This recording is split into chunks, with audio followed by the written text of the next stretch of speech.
தொடக்க நூல் 27ஆம் அதிகாரம் 1 முதல் 46 வரை உள்ள இறை வார்த்தைகள். ஈசாக்கு யாக்கோபுக்கு ஆசி வழங்குதல். ஈசாக்கு முதிர்ந்த வயதை அடைந்தபோது அவர் கண்களின் பார்வை மங்கி போயிற்று.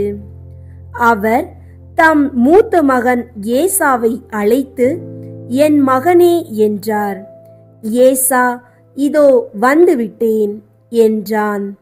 அவர் அவனை நோக்கி, இதோ பார், எனக்கு வயதாகிவிட்டது, சாவு என்னால் வருமோ என்றறியேன். இப்பொழுது உன் கருவிகளான வில்லையும் அம்பு கூட்டையும் எடுத்துக்கொள், காட்டுக்கு போ, வேட்டையாடி எனக்கு வேட்டை கறி கொண்டு வா. நான் விரும்பும் முறையில் சுவையான உணவு வகைகளை சமைத்து என்னிடம் கொண்டு வா. நான் அவற்றை உண்பேன். நான் சாகும் முன் உனக்கு மனமாற ஆசி வழங்குவேன் என்றார். ஈசாக்கு தம் மகன் ஏசாவிடம் பேசியதை ரெபேக்கா கேட்டுக்கொண்டிருந்தார். வேட்டையாடி வேட்டை கறி கொண்டு வருமாறு ஏசா காட்டிற்கு புறப்பட்டவுடன் அவர் தம் மகன் யாக்கோபை நோக்கி, உன் தந்தை உன் சகோதரன் ஏசாவுக்கு சொன்னது என் காதில் விழுந்தது. அவர் சொன்னது, நீ போய் வேட்டையாடி வேட்டை கறியை சமைத்து கொண்டு வா, நான் உண்பேன். நான் சாவதற்கு முன் ஆண்டவர் திருமுன் உனக்கு ஆசி வழங்குவேன். இப்பொழுது என் மகனே, நான் கட்டளையிடுவதை கருத்தாய் கேள். உடனே மந்தைக்கு போ. அங்கிருந்து 2 நல்ல வெள்ளாட்டு குட்டிகளை கொண்டு வா. நான் அவற்றை உன் தந்தைக்கு பிடித்தமான முறையில் சுவையான உணவு வகைகளாக சமைத்து தருவேன். நீ அவற்றை உன் தந்தைக்கு உண்ண கொடுத்து அவர் சாவதற்கு முன் அவர் ஆசியை பெற்றுக்கொள் என்றார். யாக்கோபு தன் தாய் ரெபேக்காவிடம், என் சகோதரன் ஏசா உடலில் அடர்ந்த ரோமம் உடையவன், நானோ மிருதுவான உடல் கொண்டவன். என் தந்தை என்னை தடவி பார்த்தால் என்ன ஆவது? அவரை நான் ஏமாற்றுவதாக தெரிந்துவிட்டால் என் மேல் ஆசிக்கு பதிலாக சாபத்தை அல்லவா விழ செய்து கொள்வேன் என்றான். ஆனால் அவன் தாய் அவனிடம், மகனே, உனக்குரிய சாபம் என் மேல் விழட்டும், நான் சொல்வதை மட்டும் செய், போ என்றார். அவற்றை என்னிடம் கொண்டு வா என்றார். அவனும் அவ்வாறே போய் அவற்றை பிடித்து தன் தாயிடம் கொண்டு வந்து கொடுக்க, அவர் அவன் தந்தைக்கு விருப்பமான சுவை உள்ள உணவு வகைகளை தயாரித்தார். மேலும் ரெபேக்கா தம்முடன் வீட்டில் வைத்திருந்த தம் மூத்த மகன் ஏசாவின் உடைகளில் சிறந்தவற்றை தம் இளைய மகன் யாக்கோபுக்கு உடுத்துவித்தார். அவன் கைகளையும் மிருதுவான கழுத்தையும் வெள்ளாட்டு குட்டிகளின் தோலால் மூடினார். அவர் சுவையான உணவு வகைகளையும் தாம் சுட்ட அப்பங்களையும் தம் மகன் யாக்கோபின் கையில் கொடுத்தார். அவனும் அவற்றை தன் தந்தையிடம் எடுத்து சென்று அப்பா என்று அழைத்தான். அவரும் மறுமொழியாக, ஆம் மகனே, நீ எந்த மகன் என்று கேட்க, யாக்கோபு தன் தந்தையிடம், நான் தான் உங்கள் தலைப்பேரான ஏசா, நீங்கள் சொன்னவாறு செய்திருக்கிறேன். எழுந்து உட்கார்ந்து என் வேட்டை பதார்த்தங்களை உண்டு மனமாற எனக்கு ஆசி வழங்குங்கள் என்றான். ஈசாக்கு தம் மகனை நோக்கி, மகனே, இது உனக்கு இவ்வளவு விரைவில் எப்படி அகப்பட்டது என்று கேட்க, அவன், உம் கடவுளாகிய ஆண்டவரால் தான் எனக்கு இது நிகழ்ந்தது என்றான். ஈசாக்கு யாக்கோபிடம், மகனே, அருகில் வா, நீ உண்மையிலே என் மகன் ஏசாதானா என்று நான் உன்னை தடவி பார்த்து தெரிந்து கொள்வேன் என்றார். யாக்கோபு தன் தந்தை அருகில் வந்தான்.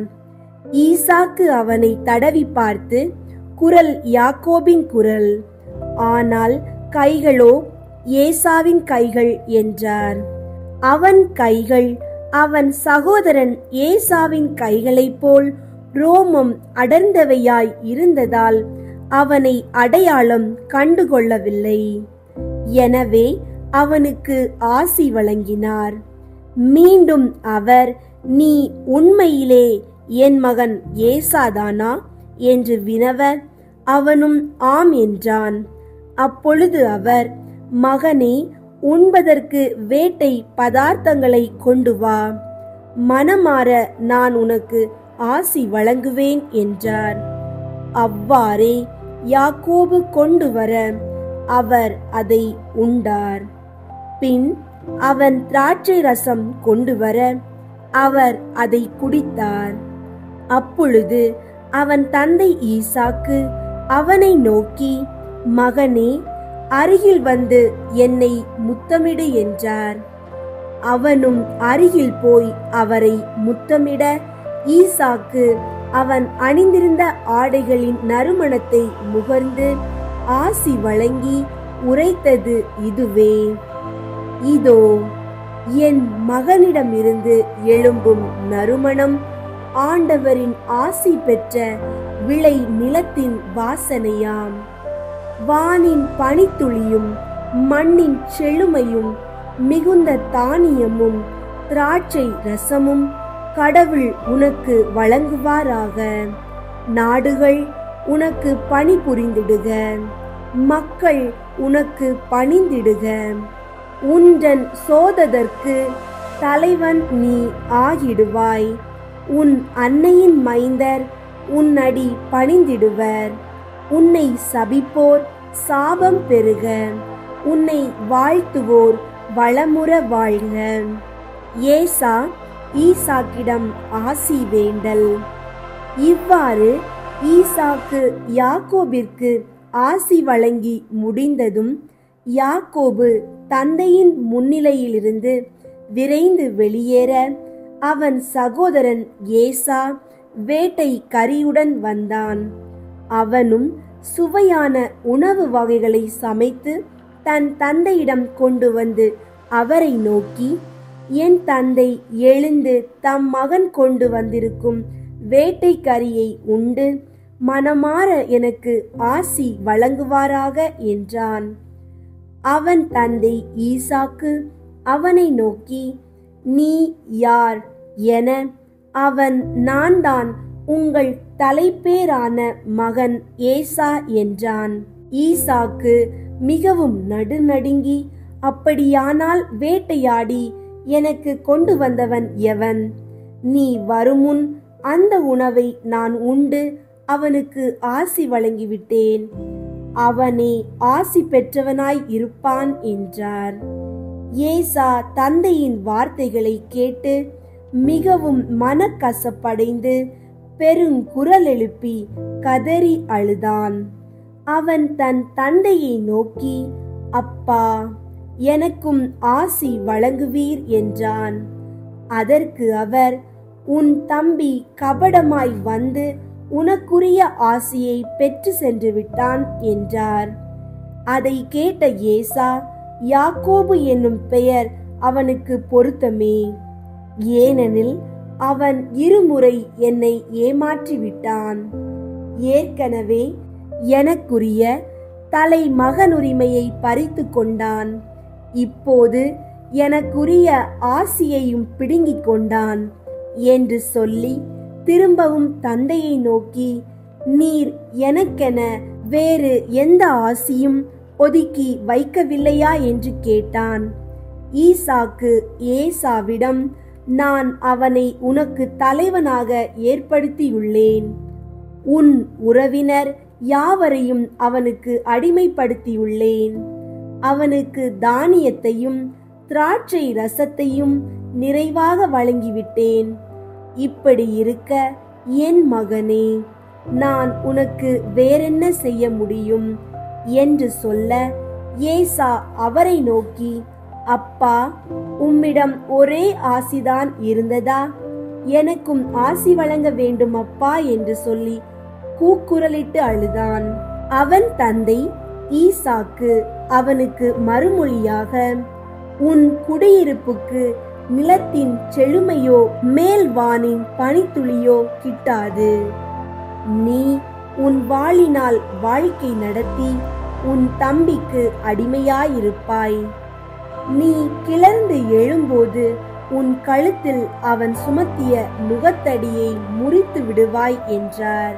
யாக்கோபின் பெற்றோர் அவனை லாபானிடம் அனுப்புதல். தந்தையிடம் இருந்து யாக்கோபு பெற்றிருந்த ஆசியை முன்னிட்டு ஏசா அவன் மீது வர்மம் கொண்டு, என் தந்தைக்காக துக்கம் கொண்டாடும் நாட்கள் நெருங்கிவிட்டன. அதன் பின் என் தம்பி யாக்கோபை கொன்று போடுவேன் என்று தனக்குள் சொல்லிக் கொண்டான். தம் மூத்த மகன் ஏசாவின் திட்டம் பற்றி ரெபெக்கா கேள்விப்பட்டதும் அவர் ஆள் அனுப்பி தம் இளைய மகன் யாக்கோபை அழைத்து, இதோ உன் சகோதரன் ஏசா உன்னை கொலை செய்து தன்னை தேற்றிக்கொள்ள விரும்புகிறான். ஆகையால் மகனே, நான் சொல்வதை கேள். உடனே கிளம்பி காரானில் உள்ள என் சகோதரன் லாபானிடம் ஓடிப்போ. உன் சகோதரன் சீற்றம் தணியும் வரை சில நாள் அவரிடம் தங்கியிரு. தனக்கு விரோதமாய் நீ செய்ததை அவன் மறந்து கோபம் தீர்ந்த பின் நான் உனக்கு சொல்லி அனுப்பி உன்னை அங்கிருந்து இவ்விடத்திற்கு அழைத்துக் கொள்வேன்.